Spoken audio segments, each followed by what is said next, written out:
Hey everybody, welcome to Uninterrupted, the cybersecurity podcast from Forbes Cybersecurity and IT Services. Today I want to talk to you a little bit about the Canvas attack, or you might have heard of it better about all these universities and schools getting attacked. I want to talk about what that means for your business, what lessons we can learn about cybersecurity and cyber resilience whenever something that we don't necessarily have control over gets attacked. So you might have heard of it a lot because the news will kind of portray these things as what's the most flashy thing to get people's attention. Most people haven't heard of Canvas unless you're involved with a student or a university, but they have heard of these universities gotten hacked. So from everything we understand so far, it's not that Duke got hit directly or NKU or any of these platforms. It's that their cloud service provider that they're using for this learning management system got taken over or got access from a hacking group, and then these records were stolen in a manner that wasn't necessarily had anything to do with the schools that were using this platform. So when we look and say, hey, Canvas got hacked, what Canvas is a learning management system. It's a system for teachers to share learning resources with students, tests, grades, different things like that in order to facilitate online learning or to strengthen the classroom learning by having a repository for students and teachers to be able to access in order to share the data that they need in order to effectively do teaching. So they were hit by a cyber attack. This is from the Duke Chronicle, which I believe is their student newspaper, kind of talking about this. But it made the news very, very hard because it was a very, very big hack. And so this is on CNN. But what we're looking at here is a cloud service provider, a software as a service type application that these universities use that got their backend taken over. And so if we go over here to Ransomware Live, ransomware.live is a place that shares a lot of these ransomware notes that are publicly listed. And so here it is. Near 9,000 schools worldwide affected, 275 million individual data ranging from students, teachers, and other staff containing PII, 7 billion private messages among students and teachers, students and other students involved containing personal conversations and other PII. Your Salesforce information was also breached with a lot more other data is involved. Pay or leak. This is a final warning to reach out by May 6, 2026 before we leak, along with several annoying digital problems that'll come your way. Make the right decision. Don't be the next headline. Size 3.65 terabytes plus, uncompressed. Final warning, pay or leak. So these are the kinds of things that if you do go through a cyber event or you do get a ransomware note, that this is what they're trying to do. They try to ramp up the pressure to get you to potentially pay a ransom.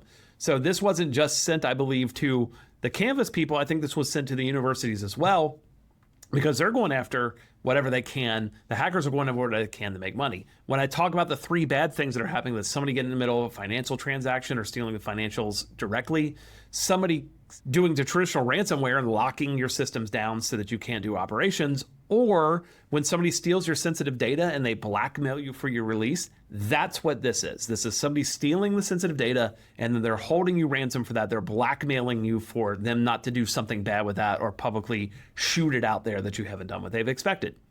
So this company that did this is ShinyHunters, and they're kind of a big black hat hacking organization that's known for a lot of hacks, and it's kind of a greatest hits here of the companies that Pluto TV, Plixer, AT&T Wireless, Pizza Hut Australia, AT&T Wireless again, Ticketmaster, Legal Aid UK. We go down the list, and they've gotten into a lot of places: Princeton, Harvard, and then this year alone, Grubhub, Rockstar Games, some of these other places. And so they are professionals at this, and they go after larger organizations that have a pretty widespread of what goes on.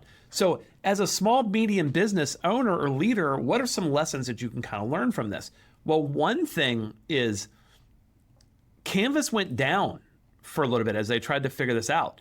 And so we're at a time right now where schools are prepping for final exams and things like that. And a lot of these, from what the things that we're seeing online now, is a lot of these student organizations or these schools are having to postpone some of the things that they were doing learning. This has actually affected the education and the ability for them to provide education to their students, right? And so what can we think about that for our business?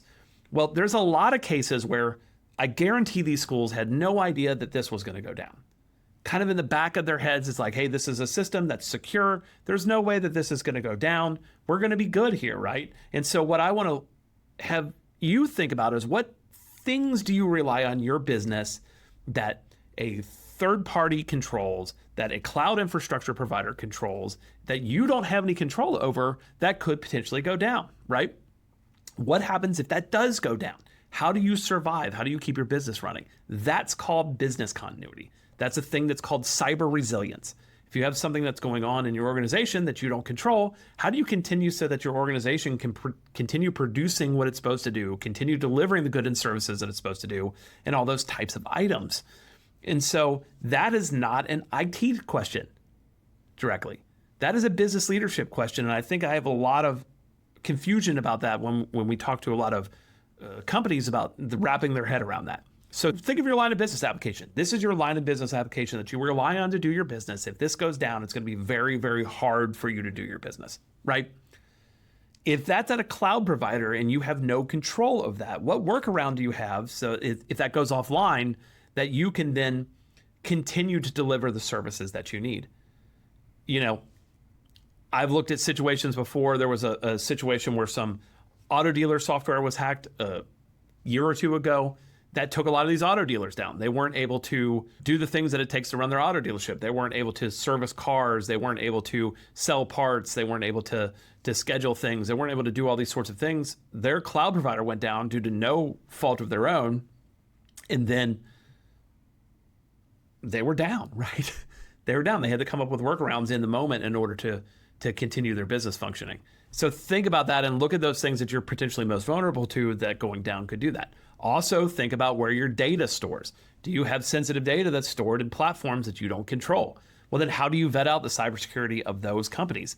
Knowing that, you know, there's a likelihood of an event happening at any of these organizations, no matter what their cybersecurity is. I'm sure the cybersecurity at Canvas was very good, but when you go up against threat actors, they just have to get lucky once where you have to be great all the time. And so what sensitive data do you have out there? What are your contingencies for that? When we're looking more and more, and I start hearing about companies talk about supply chain compliance, and I start looking at these sorts of items, that's what they're looking at. They're looking at, hey, what are the things that I need to run my business? What does their cybersecurity look like? When I give sensitive data away to a third-party provider, what does their cybersecurity look like so that I can maintain my stuff safe?